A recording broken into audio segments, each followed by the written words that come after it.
எனக்கு அன்பானவர்களே, கர்த்தரும் மீட்பருமாகிய இயேசு கிறிஸ்துவின் நாமத்தில் உங்களை வாழ்த்துகிறேன். மீண்டும் ஒரு முறை ஒரு குறுகிய செய்தியை உங்களுக்கு கொடுக்க விரும்புகிறோம். கடந்த முறை அடிமை மூலம் சொல்லப்பட்ட வார்த்தையை கவனிச்சிருப்பீங்க. தேவன் ஒரு வாக்குத்தத்தத்தை கொடுக்கிறார். அந்த வாக்குத்தத்தத்தின் ஒரு வார்த்தையை நான் குறிப்பிட்டேன். செருபாபேலுக்கு ஆண்டவர் சொன்ன வாக்கு என்ன? உன்னை நான் முத்திரை மோதிரமாய் வைப்பேன். அப்போ இன்றைக்கும் அந்த முத்திரை மோதிரம் என்ற அந்த வார்த்தையின் அடிப்படையில் முத்திரை மோதிரம்னா என்ன? ஒரு அதிகாரத்தை சுட்டி காட்டுகிற ஒன்று. அத்தாரிட்டி, அதிகாரம் உடனே கிடைத்து விடாது, எல்லாருக்கும் கிடைச்சிடாது. அதற்கு பொறுப்பாய் தகுதியானவர்கள், உழைப்பாளிகள், திறமையுள்ளவர்கள், அதற்கு நிறையா தியாகம் பண்ண வேண்டிய ஒரு சூழ்நிலை இருக்கிறது. அப்போ இன்றைக்கு யோசேப்பு என்றதான ஒரு வாலிபனுக்கு கிடைத்ததான முத்திரை மோதிரத்திற்கு அடையாளமான ஒரு அதிகாரம் அதை தான். இப்போ தேவன் இந்த முறை உங்களுக்கு கொடுக்குற ஒரு 6 செய்தி என்ன? தேவன் உங்களை ஆசீர்வதிக்க விரும்புகிறார். நீங்கள் ஒன்றுமே இல்லாத நிலையில், கீழான நிலையில் இருக்கலாம். ஆண்களோ பெண்களோ யாராக இருந்தாலும், என் தேவன் மாறாதவர், என் தேவ வாக்கு மாறாதது. அதனால் உங்களை அவர் ஒரு முக்கியமான ஸ்தலத்தில், ஒரு முக்கியமான ஸ்தானத்தில் உங்களை கொண்டு வந்து நிறுத்தி, உங்களை அலங்கரித்து அழகு பார்க்க விரும்புகிற ஆண்டவர் இன்றைக்கு உங்களோடு கூட பேசுகிறார். இப்போ யோசேப்பின் அதிகாரம். இப்போ இந்த யோசேப்பை குறித்து பல விதங்களில் பேசியிருக்கிறோம், கேட்டிருக்கீங்க. ஆனால் ஆண்டவர் நடத்துகிற இந்த வார்த்தையை கேட்கிறோமே தவிர அநேகர் அந்த ஆசீர்வாதங்களை பெற்றுக்கொள்ளுவதில்லை. இந்த வேதத்தில் உள்ள வார்த்தையே நமக்காக தான் ஆண்டவர் எழுதி வைத்திருக்கிறார். அந்த ஆசீர்வாதங்களை பெற்று வாழ வேண்டும், அந்த அதிகாரத்தை பெற்று வாழ வேண்டும் என்று. குறுக்கு வழியில் ஒரு காரியத்தை சம்பாதிக்க மேலே வர நிறைய பேர் விரும்புகிறாங்க. ஆனால் இந்த வேதம் கொடுக்கிற சத்தியங்கள், ஆலோசனைகள் எல்லாமே நீதி நேர்மையாய் நேர் வழியில் கிடைக்கிற ஒரு காரியங்கள் என்பதை நினைவில் கொள்ள வேண்டும். இப்போ இந்த யோசேப்பை குறித்து ஒரு சில வார்த்தைகளை உங்களுக்கு சொல்லுகிறேன். இந்த யோசேப்பு யார் தெரியுமா? யோசேப்பின் அதிகாரம் என்ற ஒரு வார்த்தை குறிப்பிட்டேன். யோசேப்பு யார்? நன்மை பெற்றவனால் மறக்கப்பட்ட யோசேப்பு, மறக்கப்பட்டவன். ஆதியாகமம் 40:23. ஆனாலும் பானபாத்திரக்காரரின் தலைவன் யோசேப்பை நினையாமல் அவனை மறந்துவிட்டான். இதை நீங்கள் வேத பகுதியை படித்து பாருங்கள், உங்களுக்கு தெரியும். ஒரு பொறுப்பாய் இருந்தவன்தான். ஆனால் ஏதோ ஒரு சூழ்நிலையிலே அவனுக்கு பிரச்சனை வந்து காவலில் இருக்க வேண்டிய, சிறைச்சாலையில், ஜெயிலில் இருக்க வேண்டிய ஒரு நிலைமை வந்தது. ஆனால் ஒரு தவறும் அறியாத யோசேப்பு அந்த சிறைச்சாலையில் தள்ளப்பட வேண்டிய ஒரு நிலைமையும் உருவானது.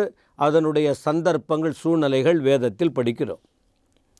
ஆனால் அந்த நேரத்தில் யோசேப்பின் மூலமாக அவன் கலக்கத்தோடு இருந்த சூழ்நிலையில், பல கேள்வியோடு இருந்த நேரத்தில், இந்த காவலில், இந்த சிறையில் இருந்த யோசேப்பு மூலமாக ஆண்டவர் இந்த யோசேப்பு மூலம் சொன்னதான வார்த்தை அவன் வாழ்க்கையில் நிறைவேறி அவன் ஆசீர்வதிக்கப்பட்டான். ஆனால் யோசேப்பு ஒரு வார்த்தை சொன்னார்.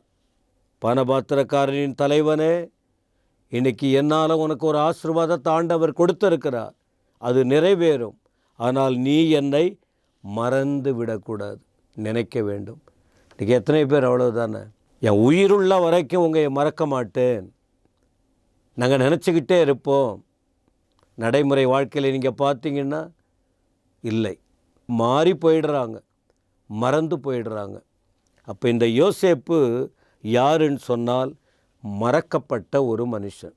இப்போ முதல்ல நீங்கள் மற்றவங்களால் மறக்கப்படுறீங்களா? அடுத்து இன்னொரு வார்த்தையை கூட கேளுங்க. ஓராம் அதிகாரத்தின் 9வது வசனம். எல்லாத்துக்கும் ஒரு காலம் உண்டு பாருங்க, எல்லாத்துக்கும் ஒரு காலம் உண்டு. இப்போ யாரால் மறக்கப்பட்டானோ அவனால் இந்த யோசேப்பு நினைக்கப்படுகிறார்.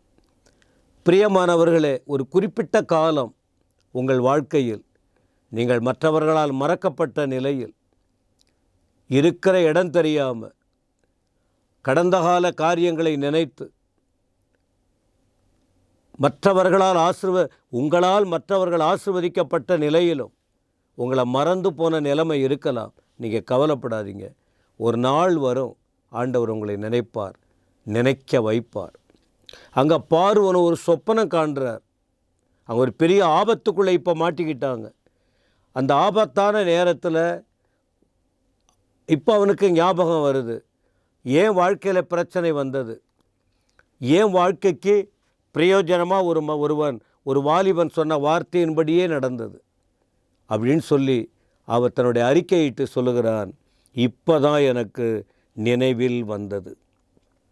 மறக்கப்பட்ட யோசேப்பு நினைக்கப்பட்டவன். இப்போ நினைக்கப்பட்ட பிறகு என்ன ஆகுது பாருங்க. அந்த குழப்பம் தீர வேண்டுமானால் எல்லாரும் இருக்காங்க, எல்லாராலும் எல்லா காரியத்தையும் செய்ய முடியாது. தேவனால் முன்குறிக்கப்பட்டவர்கள், தேவனால் அழைக்கப்பட்டவர்கள், தேவனால் பிரித்தெடுக்கப்பட்டவர்கள், தேவனால் ஒரு பெரிய திட்டம் வைத்து வழிநடத்தப்படுகிறவர்களாலே தேவ திட்டம் நிறைவேறும் என்பதில் சந்தேகமில்லை. 41ஆம் அதிகாரத்தின் 14வது வசனம் பாருங்கள். ஆதியாகமம். அப்பொழுது பார்வோன் யோசேப்பை அழைப்பித்தான். 3வது என்ன? அழைக்கப்பட்ட யோசேப்பு அழைக்கப்படுகிறான். எங்கிருந்து? சிறையிலிருந்து அழைக்கப்பட்டான். ஆனால் இந்த ஜெயிலில் போடுறதுக்கு காரணமே யாருன்னா இந்த ராஜா தான். இந்த ராஜாவுக்கே இப்போ பயங்கள் வந்துச்சு. என்னவோ நடக்க போகுது. ஆண்டவர் எப்படியெல்லாம் ரெடி பண்ணுறாரு பாருங்க. ஆண்டவர் சில நேரத்தில் செய்கிற காரியம் ஆச்சரியமாக இருக்கும். அழைக்கப்பட்டான். அப்புறம் அந்த காவலில் இருந்த ஜெயிலில் இருந்த வஸ்திரங்கள்லாம் களைந்து வேறு வஸ்திரம் தரித்து பார்வோனிடத்திலே வந்தான். 4வது ஒரு விஷயம், 41வது வசனத்தின் 41ஆம் அதிகாரத்தின் 38. அப்பொழுது பார்வோன் தன் ஊழியக்காரரை நோக்கி, தேவ ஆவியை பெற்ற இந்த மனுஷனைப் போல வேறொருவன் உண்டோ? இதற்கிடையில் யோசேப்பு தன்னுடைய தேவனுடைய நாமத்தினால அந்த இடத்துல இருந்த குழப்பத்தை நீக்கினார். இப்போ யோசேப்பு யார் தெரியுமா? அங்கீகரிக்கப்பட்டவன். எல்லாத்துக்கும் ஒரு நேரம் இருக்குது பாருங்கள். கடைசியாக சொன்னா 41ஆம் அதிகாரத்தின் 40லேருந்து 44 வரைக்கும் படித்து பாருங்க. இந்த யோசேப்பு யார்? அதிகாரியாக்கப்பட்டவன். 5 காரியம் சொல்லியிருக்க. யோசேப்பு அதிகாரம் பாருங்கள். மறக்கப்பட்டவன், நினைக்கப்பட்டவன், அழைக்கப்பட்டவன், அங்கீகரிக்கப்பட்டவன், அதிகாரியாக்கப்பட்டவன். உன்னை முத்திர மோதிரமாக வைப்பேன்னு சொன்னார். ஆனால் இந்த ராஜா தான் கையில் இந்த முத்திர மோதிரத்தை போட்டு அதிகாரியாக்கி இருக்கிறார். உங்களுக்கும் அதை செய்வார்ல? நீங்கள் உங்கள் கடந்த காலம் என்ன, எதிர்கால நினைவு என்ன? யோசேப்பு வாழ்க்கையை பின்பற்றுங்க. எல்லாத்துக்கும் ஒரு காலம் உண்டு. ஏற்ற காலத்தில் உயர்த்துவார். இந்த வசனம்லாம் எதுக்கு தெரியுமா? உங்களுக்கு தான், நமக்கு தான். இந்த வசனத்தின்படி ஒப்பு கொடுக்கும்போது அதை நிறைவேற்ற வல்லவர் கர்த்தர் உங்களை ஆசீர்வதிப்பாராக. ஆமென்.